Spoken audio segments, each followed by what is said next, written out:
This is The Extra Point, an Arizona's Family Originals podcast, sponsored by your Phoenix Suns. Hey everyone, Julia Lopez here, part of the Extra Point podcast, and joining me now is our digital content producer, Alexis Cortez, and also a avid Diamondbacks follower, fan. Alexis, I know you're ready for opening day. Very ready for opening day. Yeah, as Julia said, I'm the big dbacks fan, born and raised here in the Valley. So been watching dbacks pretty much all my life and everything. So I had the opportunity earlier last week to kind of go out to spring training, kind of talk to Torey and everything. And it was just a really fun experience. Yeah, I kind of got to talk to some of the guys, Jake McCarthy there, and then got to sit in with like Jordan Montgomery on that press conference. So that was really fun, and I got to do it alongside Nick King. So Oh, there we go. We love our Nick King. yes. But one of the things kind of Torey said, it was just kind of like the opening day starter, kind of picking Zach Gallen over Corbin Burns. So I thought that was pretty interesting, considering that Burns just signed the big contract this offseason. Yeah. 6 years, over $200 million. So well, I was just, it was a interesting thing with that. But with Zach, I thought it was interesting because last year he started opening day as well, and the D-backs actually beat the Rockies 16-1 last year, and Zach Gallen only gave up 3 hits, 1 earned run. So I think he'll do pretty well again this year. But what do you think, Julia? Yeah, so a lot of people were absolutely surprised by the decision. A lot of people thought for sure that Torey was going to go with Corbin Burns with that huge contract on the line, and him being a Cy Young Award winner as well. Like, he has a resume to be the ace of any team, right? But then you're dealing with Zach Gallen, who is the ace of the Arizona Diamondbacks, and Torey, I will tell you this, Torey Lovullo is such a loyal guy, and Zach has been here since 2019, and he's been, through all the hard times and the tough times, and I think that's a huge reason why Torey decided to go with Zach. But he did say that he asked a bunch of people in the clubhouse, outside of the organization, and it was split 50-50 with, who should he start? Should it be Zach? Should it be Corbin? And it was split. He asked 32 people, and it was 16 people Corbin, 16 people Zach. So Torey obviously had the final say. That's interesting because, yeah, when I had gone, it was kind of like just up in the air still. He was like, oh, well, keep an eye on it, kind of let you guys know later on. But a lot of people were anticipating kind of Burns to be that starter. But I think kind of like what you're going back to saying, Julia, Zach has just been here for longer, but also too, I also think he's just a fan favorite as well. So the milkman. Yes.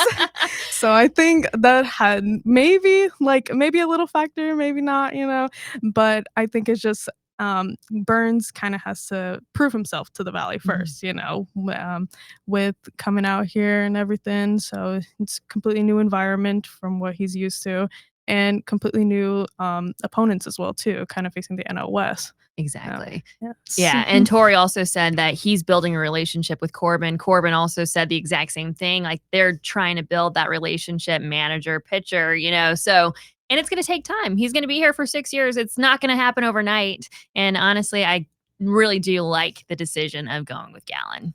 I do too. I really like Gallen too. I like him. I like his pitching style. I like everything. But I think with Burns, from what I've seen, like, I really like him too as well. And 4-time All-Star too. So you can't beat that. Yeah, he knows what he's doing. And I will say, even during spring training, just him talking to the guys, you could just tell that he is a leader. So he's absolutely gonna emerge into, one of the top guys, I think, in MLB. He already is that, right? But I just feel like he's got it, and it'll be very exciting just to kind of see the competition of Zach and Corbin throughout the season, just like competing with each other and just making each other better along the way. Yeah, I agree. But one of the things that kind of Torey brought up too, and a lot of people are kind of like, questioning, is the closer situation with the D-backs. Like, we right now don't have a designated closer. So I just thought that was interesting. Yeah, it was just he just said he was kind of going to go like a game by game basis of like, who is coming up in the lineup and everything. So is it going to be more righties? throw in like a lefty pitcher or vice versa. So I was just wondering your takes on that, Julia. Yeah, so the funny that he actually talked about it today. So Torey talked about it today because Justin Martinez and Mike Hazen actually talked to the media today about the contract extension with J Mart. So it's a 5-year deal through 2029, $18 million. So obviously they believe in him, but the thing is, he's so young. He's 22 years old. He was a rookie just last season.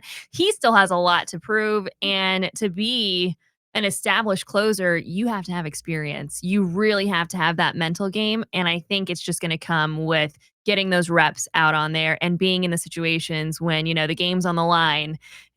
What are you going to do? How are you going to handle that, moment? And I think he's getting there. Yeah, when it's like, bottom of the ninth, bases loaded, like how are you gonna kind of get yourself out of that situation? But last season it was interesting because Paul Sewald was demoted kind of from closer, and Kevin Ginkel kind of stepped into that role, which a lot of people didn't seem like so surprised of because I think Ginkel proved himself in that way. So it'll just be interesting to see like maybe if Ginkel steps into that role again this season too.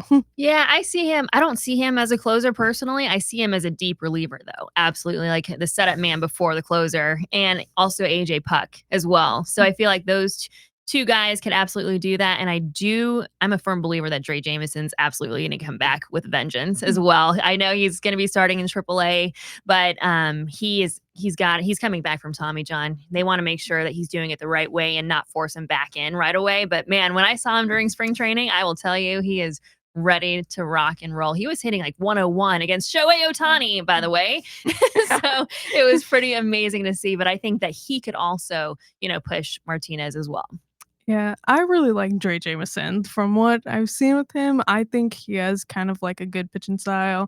Like he switches it up a little bit too. So I think that'll be just interesting to see how he develops more in the future too. But it'll just be kind of yeah, we'll just see how it goes. Like especially with the series with the Cubs at first. So the Cubs, they have a fairly good, I think, starting rotation with pitchers and their bullpen. So I'm just excited to see that opening day matchup with Absolutely. Chicago. Yeah. And then Martinez just, going back to that, he throws heat. Heat. Like that guy, man, he's like hitting 101 consistently, but you just got to be consistent. You got to like know exactly where the ball is going to go. But I think this is the year to really kind of perfect it and get him into like those situations that are uncomfortable. Yeah. Is there anything you've seen kind of this season when you've been out covering spring training where maybe the pitcher hasn't like stepped up to the role or anything in that situation? Or maybe some things that they can improve for certain players? I would say the biggest question mark for me, well, there's two.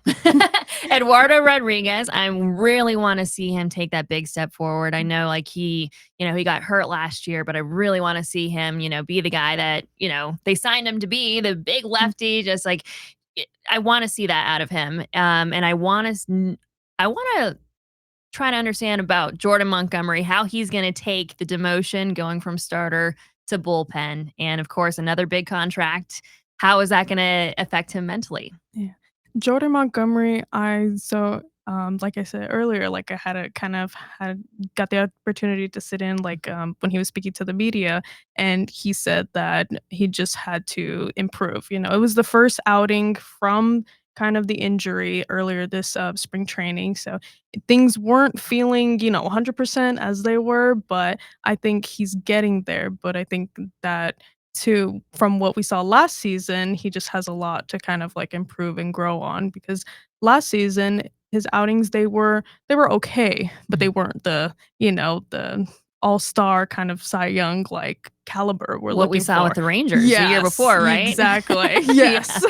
So I want to see him kind of more like step up into that and just hopefully once the injury kind of like gets better, and then maybe he can come back, into that starting rotation with Eduardo and Zach Gallen. So it'll be interesting to see how it develops over the season. Dude, their starting rotation is killer on paper. I really like it.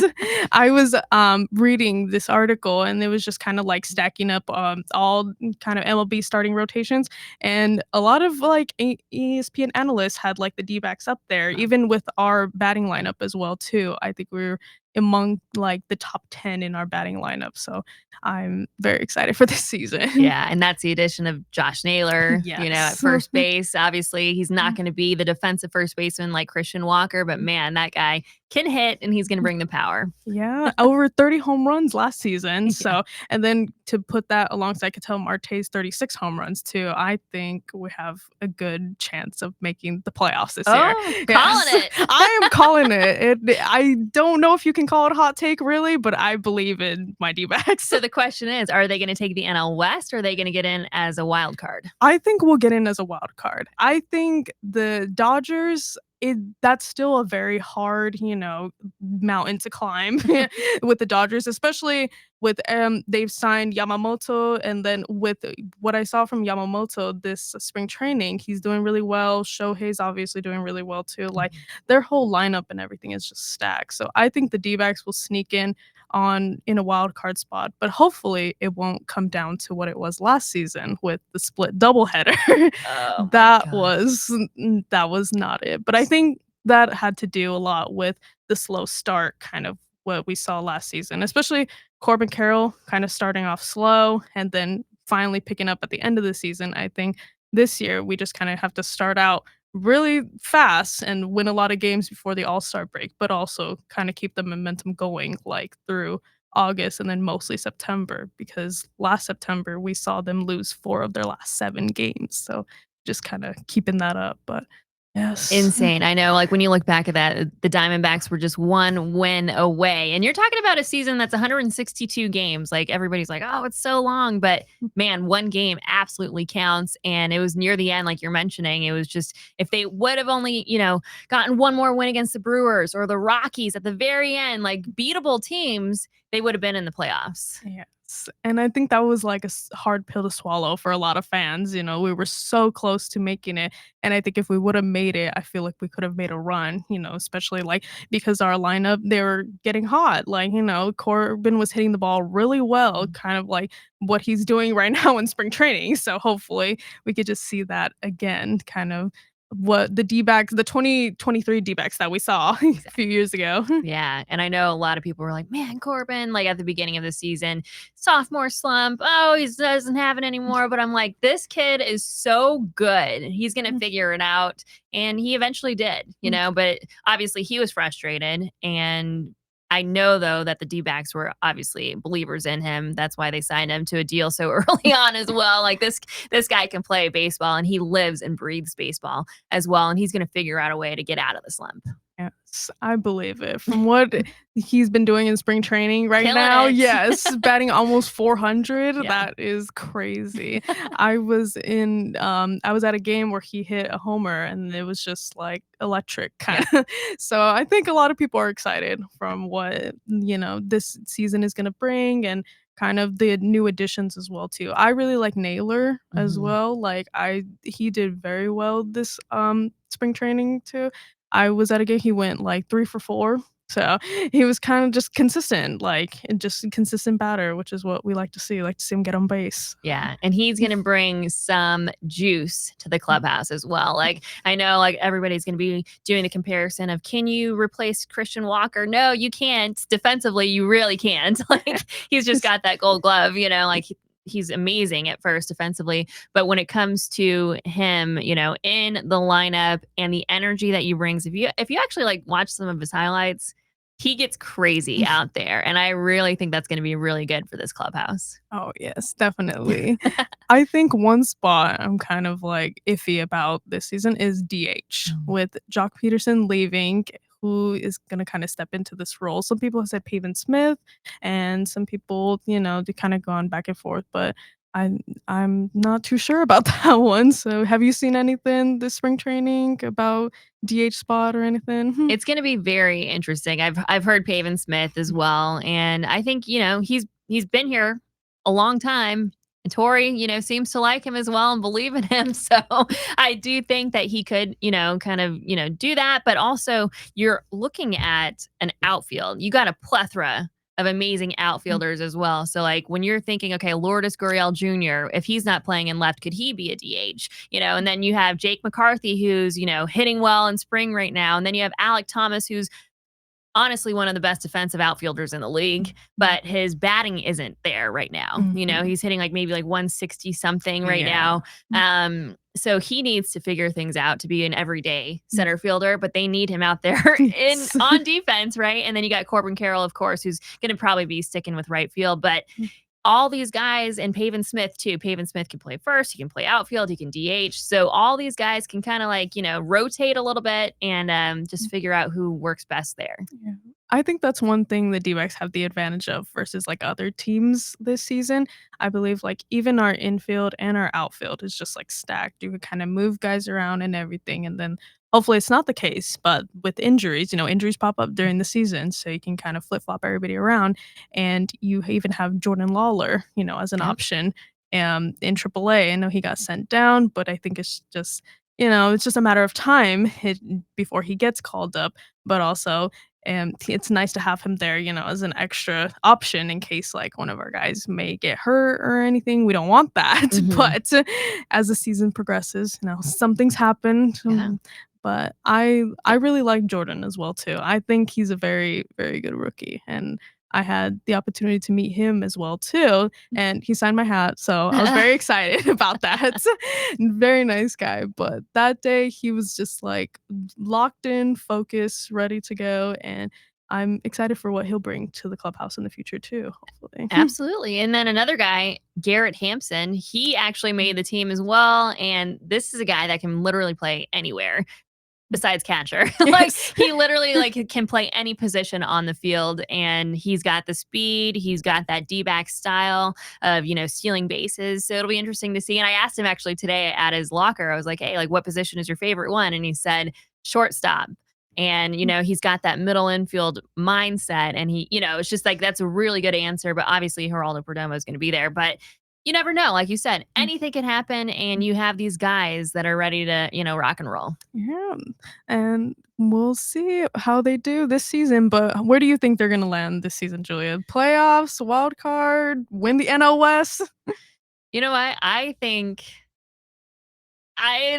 everybody's I don't want to say the NL West, but I honestly think that they can do it. I do think that they have the ability to go out there and shock the world, and Diamondbacks are going to win the NL West, people. Hot take. I don't know if you can call it a hot take, but we'll see. We'll see what our viewers think, but I like that.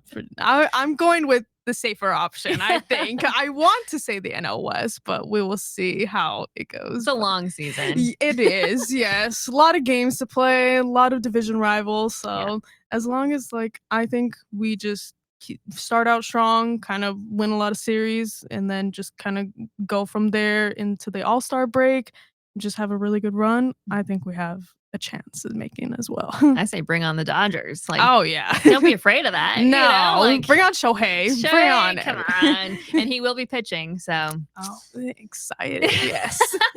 But you want to, face the best, be the best, and, you got to have that mindset, and you can't be afraid. Oh yeah, definitely. And then are you going to be at opening day? No, unfortunately I won't be. Are you going to go to any of the games against the Cubs? I will try, but I'm kind of working those days, so we will see how it goes. But I hope I can get tickets to opening day. That'll be fun. Yeah, so me and actually Nick King will be down at the field at Chase Field before the games, and then post game. So we'll have it all for you, an easy family, and the sport, especially the extra point that night on Thursday night at 10:35. Alexis, thank you so much. Thank you for having me.